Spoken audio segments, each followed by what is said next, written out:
여러분 안녕하십니까? 포항시는 정부 추경에 반영된 지진 피해 중소기업 경영자금 80억 원을 본격 지원할 예정입니다.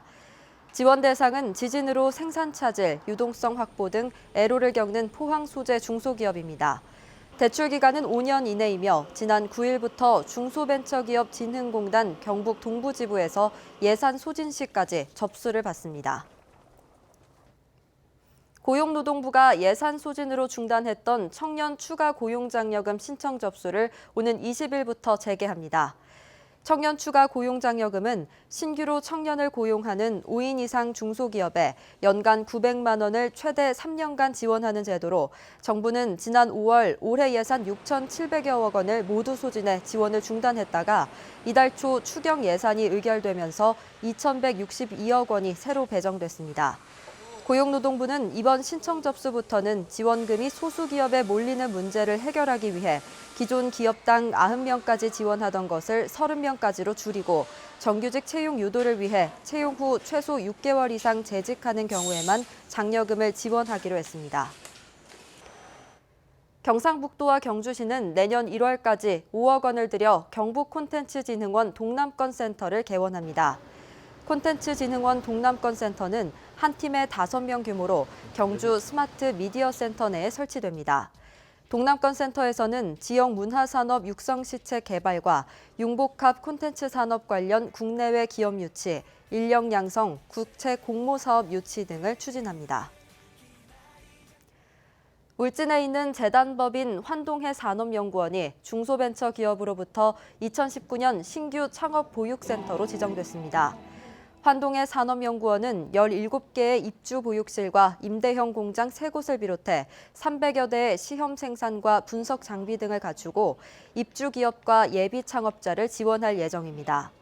환동해 산업연구원은 지난 6월 경북 해양바이오 산업연구원에서 지금의 명칭으로 바꾸고 사업 영역도 확대했습니다.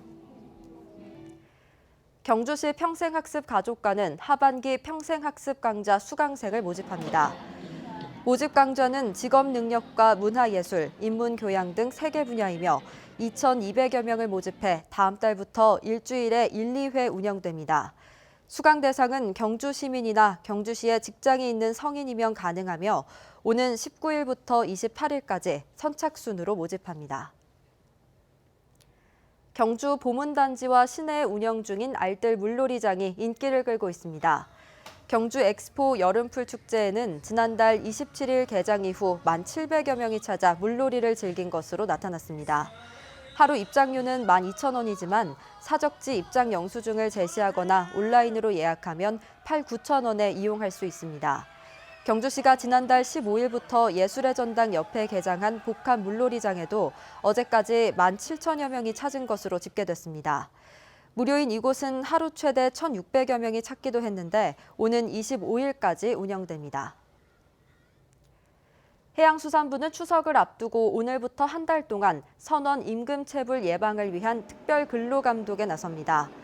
해수부는 9월 6일까지 전국 11개 지방해양수산청별로 점검반을 편성해 상습적으로 임금을 체불하거나 그럴 우려가 있는 사업장을 집중적으로 점검합니다.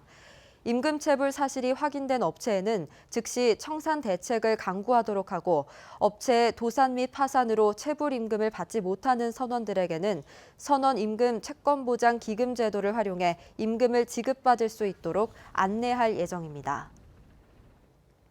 포항 동빈내항에 있는 포항수협 옛 냉동창고가 도시재생 사업에 따라 복합문화 거점 공간으로 거듭납니다.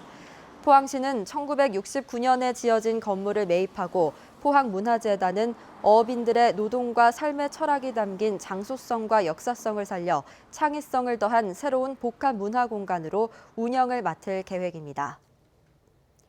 이상으로 포항 MBC 뉴스를 마칩니다. 여러분 고맙습니다.